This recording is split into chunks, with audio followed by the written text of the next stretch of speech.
نحمده ونستعينه ونستغفره ونؤمن به ونعوذ بالله من شرور انفسنا ومن سيئات اعمالنا. من يهده الله فلا مضل له ومن يضلل فلا هادي له. واشهد ان لا اله الا الله وحده لا شريك له واشهد ان سيدنا محمدا عبده ورسوله. يا ايها الذين امنوا اتقوا الله حق تقاته ولا تموتن الا وانتم مسلمون. يا ايها الناس اتقوا ربكم الذي خلقكم من نفس واحده وخلق منها زوجها وبث منهما رجالا كثيرا ونساء واتقوا الله الذي تساءلون به والارحام ان الله كان عليكم رقيبا. يا ايها الذين امنوا اتقوا الله وقولوا قولا سديدا يصلح لكم اعمالكم ويغفر لكم ذنوبكم ومن يطع الله ورسوله فقد فاز فوزا عظيما. فان اصدق الحديث كتاب الله وخير الهدي هدي محمد صلى الله عليه وسلم وشر الامور محدثاتها وكل محدثه بدعه وكل بدعه ضلاله وكل ضلاله في النار. உலகை படைத்து இந்த உலகிலே உயிர் வாழ்கின்ற அனைத்து ஜீவராசிகளுக்கு உணவளித்து பராமரிக்கும் எல்லாம் அல்லாஹ் சுப்ஹானஹு வ தஆலாவுக்கே புகழ் அல்ஹம்துலில்லாஹ். சத்திய தூதர் சன்மார்க்க போதகர் எபிராம் முஹம்மது ஸல்லல்லாஹு அலைஹி வஸல்லம் அவர்கள் மீதும் அன்னாரின் வாழ்க்கை வழிமுறைகளை கடைபிடித்து நடந்த நபித்தோழர்கள் அவர்கள் முதற்கொண்டு இன்று வரைக்கும் யாரெல்லாம் கடைபிடித்து நடந்தார்களோ நடக்கின்றார்களோ அவர்கள் அனைவர் மீதும் அல்லாஹ்வின் ஸலாத்தும் ஸலாமும் உண்டாக வேண்டியவனாக அல்லாஹ்வால் கடமையாக்கப்பட்டிருக்கும் ஜும்ஆவை நிறைவேற்ற வந்திருக்கும் அல்லாஹ்வின் நல்லடியார்களே, அல்லாஹ் சுப்ஹானஹு வ தஆலா இந்த உலகிலே இவ்வாறுதான் வாழ வேண்டும் என்று விதிகளை நமக்கு கொடுத்திருக்கின்றான். அவைகளை முழுமையாக கடைபிடிக்குமாறு இன்னென்ன காரியங்களை தீய செயல்களை செய்ய வேண்டாம் என்று தடை செய்திருக்கிறான். அவைகளை செய்ய வேண்டாம் என்றும் அல்லாஹ்வை பயந்து கொள்ளுமாறும் எனக்கும் உங்களுக்கும் வசியத் என்ற நல்ல உபதேசம் செய்து கொள்கின்றேன். அன்புக்குரிய இஸ்லாமிய சகோதரர்களே, நாம் இப்பொழுது புனிதமிக்க ரமலான் மாதத்தின் கடைசி தருவாயிலே நாம் இருக்கின்றோம். இந்த ரமலான் மாதம் எவ்வளவு சீக்கிரமாக நம்மை விட்டு சென்று கொண்டிருக்கிறது என்பதை நாங்கள் பார்க்கின்றோம். அருள் பொதிந்த இந்த மாதம் அல்லாஹ் அடியார்களை மன்னிக்கின்ற மாதம், சவாபுகளை அள்ளி கொடுக்கின்ற மாதம், நரகத்தினுடைய விடுதலை கொடுக்கின்ற மாதம், நரகவாதிகளை கூட அல்லாஹ் சொர்க்கவாதிகளாக மாற்றுகின்ற இந்த மாதம் எவ்வளவு சீக்கிரமாக எம்மிலே சென்று கொண்டிருக்கிறது நாங்கள் பார்க்கின்றோம். இன்னும் ஒரு சில தினங்களில் இந்த புனிதமான மாதம் எம்மை விட்டு சென்றடைந்து வருகின்றது. இந்த மாதத்திலே அல்லாஹ் சுப்ஹானஹு வ தஆலா பல்லாயிரக்கணக்கான மக்களை மன்னித்து விட்டார். பல்லாயிரக்கணக்கான முஃமின்களுக்கு அவர்கள் செய்கின்ற அமல்களை ஏற்றுக்கொண்டு விட்டார். பல்லாயிரக்கணக்கான தீயவர்களை கூட சொர்க்கவாதிகளாக அல்லாஹ் மாற்றிவிட்டார். அப்படியான புனிதமான இந்த மாதம் இன்னும் ஒரு சில தினங்களில் எம்மை விட்டு போய்விடுகின்றது. இந்த மாதம் வந்து இந்த மாதத்திலே நாங்கள் சரியாக நடந்து கொள்ளாததுக்காக வேண்டியும் பிரத்யோகமாக நாங்கள் அல்லாஹ்விடத்திலே பாவ மன்னிப்பு தேட வேண்டும். மனிதன் அடிப்படையில் எல்லோரிடத்திலேயும் பாவங்கள் ஏற்படும். நாம் விரும்பியும் விரும்பாமல், தெரிந்தும் தெரியாமலும் ஏதோ ஒரு வகையில் இடத்திலே பாவம் ஏற்படும். அதுதான் மனிதன். ஆதம் அலைஹிஸ்ஸலாத்து வஸ்ஸலாம் அவர்களை எல்லாம் படைத்து எல்லா வசதிகளையும் செய்து கொடுத்திருந்தும் கூட அல்லாஹ் சுப்ஹானஹு வ தஆலாவுடைய ஏற்பாடு தவறிழைத்து விட்டார்.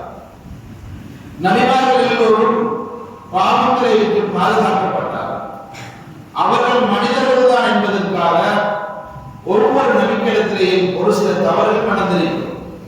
அது மக்கள் விலகிக் கொள்ள வேண்டும். அவர்கள் மனிதர்கள், அல்லாஹ் சுப்ஹானஹு வ தஆலா அவர்களுக்கு வஹி அறிவிக்கிறார் என்பதை தீர்மானிப்பதற்கு அல்லாஹ் செய்திருக்கிறார். அவர்களுக்கு அடுத்ததாக இருக்கக்கூடிய சஹாபாக்கள், இவர்கள் எல்லோரும் பாவம் செய்திருக்கிறார்கள். ஆனால் அல்லாஹ் அவர்களை மன்னித்துக் கொண்டான். அவர்களே எல்லாம் பொருந்திக் கொண்டார். மூன்றாம் கட்டமாக இருக்கக்கூடிய அந்த சஹாபாக்களுக்கு பிறகு கியாமத் நாள் வரும் வரைக்கும் இருக்கின்ற எல்லா மனிதர்களும் ஒன்றுதான். அவரிடத்திலே பிழைகள் ஏற்படும்.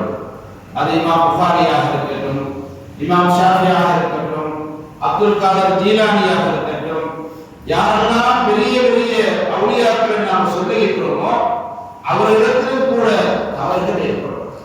எனவேதான் அந்த தவறை உணர்ந்து அல்லாஹ்விடத்தில் மன்னிப்பு கேட்கும் பொழுது அல்லாஹ் தஆலா சந்தோஷம் அடைகிறார். அன்புள்ள சகோதரர்களே, அப்ப நாம் இப்பொழுது ரமதானுடைய இறுதி கட்டத்துக்கு வந்துவிட்டோம். இந்த இறுதி கட்டத்திலே நாம் என்ன செய்ய வேண்டும்?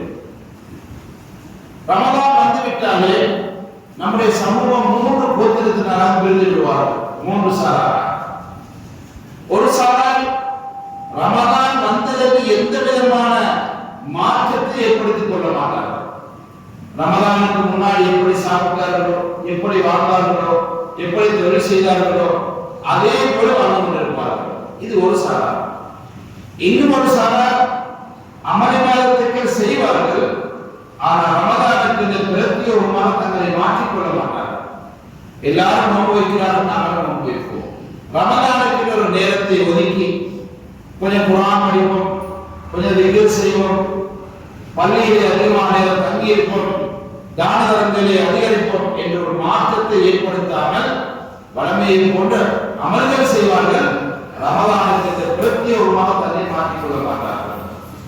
மூன்றாவது அம்சத்தினர் ரமதான் வருவதற்கு முதலே ரமதானை ஆசைப்படுவார்கள். சில அறிஞர்கள் 6 மாதங்களுக்கு முன்னாடியே ரமதான் வரப்போகிறது ஆசைப்படுவார்கள். ரமதான் வரப்போகிறது விரும்புவார்கள். அந்த ரமதானை எவ்வாறு நடந்து கொள்ள வேண்டும் என்பதற்காக முன்னாடி பல ஏற்பாடுகளை செய்து கொண்டிருப்பார்கள். எனவே நபிகள் நாயகம் ஸல்லல்லாஹு அலைஹி வஸல்லம் வதுபா சுபசோபனம் உண்டாகட்டும், அல்லாஹ் அவர்களுக்கு அருள் செய்யட்டும். யார் இந்த ரமதான் மாதம் வந்து இந்த ரமதானை பிரத்யேகமாக அந்த ரமதானை வணக்க வழிபாடு ஈடுபடும் பொழுது நபிகள் நாயகம் ஸல்லல்லாஹு அலைஹி வஸல்லம் விசேஷமான பிரார்த்தனை செய்திருக்கிறார். எனவே அன்புள்ள சகோதரர்களே, இந்த 3 கூட்டத்தார்களை இதுல எந்த கூட்டத்தில் நான் இருக்கின்றேன்? ரமதான் மாதத்திலே கணக்கெடுக்காத கூட்டத்திலா? ரமதான் வந்து அதற்கு பிரத்யேகமாக நான் இதில் ஈடுபட்டேனா? ரமதான் வந்ததற்கான தன்னை முன்னேற்பாடு செய்து கொண்டோனா என்பதை நாங்கள் சிந்திக்க வேண்டும். எனவே அன்புள்ள சகோதரர்களே, இருக்கின்ற 2-3 நாட்கள் நாங்கள் என்ன செய்ய வேண்டும்? இந்த ரமதான் வந்து தன்னை அல்லாஹ்விடத்திலே சுத்தப்படுத்திக் கொள்ளாதவர்கள், அல்லாஹ்விடத்திலே தன்னை சாலிஹானவராக மாற்றிக் கொள்ளாதவர்கள் இந்த இருக்கின்ற 2-3 நாட்களை நாங்கள் பிரயோஜனம் உள்ளதாக கருத வேண்டும். முதலாவது அல்லாஹ் தஆலா இந்த ரமதானை கொடுத்து இந்த ரமதானை சரியாக செய்யாத காரணத்துக்கு அல்லாஹ்விடத்தில் மன்னிப்பு கேட்க வேண்டும். இரண்டாவது இருக்கின்ற இந்த நாட்களில் நாங்கள் அதிகமாக அல்லாஹ்விடத்திலே தௌபா செய்ய வேண்டும். அல்லாஹ்விடத்திலே குறைபடுத்த தேட வேண்டும். அல்லாஹ் சுப்ஹானஹு வ தஆலா இந்த ரமதானை கொண்டு எல்லாத்தையும் அல்லாஹ் கொடுக்கின்றார். மனிதனுடைய எல்லா விஷயத்தையும் அல்லாஹ் இந்த ரமதானிலே கொடுக்கின்றார். பாருங்கள், ஹிஜ்ரி 2ல இந்த நோன்பை எல்லாம் கடமையாக்கின்றார். இந்த நோன்பை பிடித்துக் கொண்டிருக்கும் பொழுது அல்லாஹ்வுடைய கட்டளை, நபிகளுடைய போதனை, பத்ருடைய யுத்தத்திலே ஈடுபட வேண்டும். ஒரு யுத்த களத்துக்கு போகணும். அப்ப அந்த நோன்பு என்பது அல்லாஹ்வுடைய இதயத்தை ஏற்படுத்தும், தக்வாவை, அல்லாஹ்வுடைய அச்சத்தை ஏற்படுத்தும். அப்ப நோன்பை பிடித்துக் கொண்டு நாம் எப்படியான நேரத்தை கணிப்பதைத்தான் நாம் பார்க்கணும்.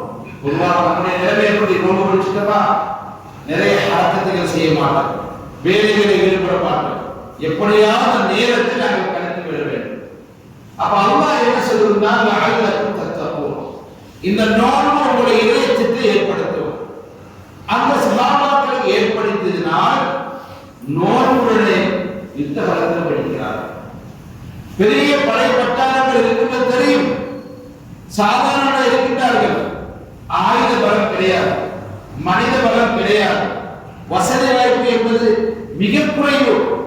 ஆனால் யுத்த களத்தில் போயிருக்கிறார். அதாவது உங்களுடைய நோன்பு உங்களை பயனுள்ளதா அச்சம் உள்ளதாகும்.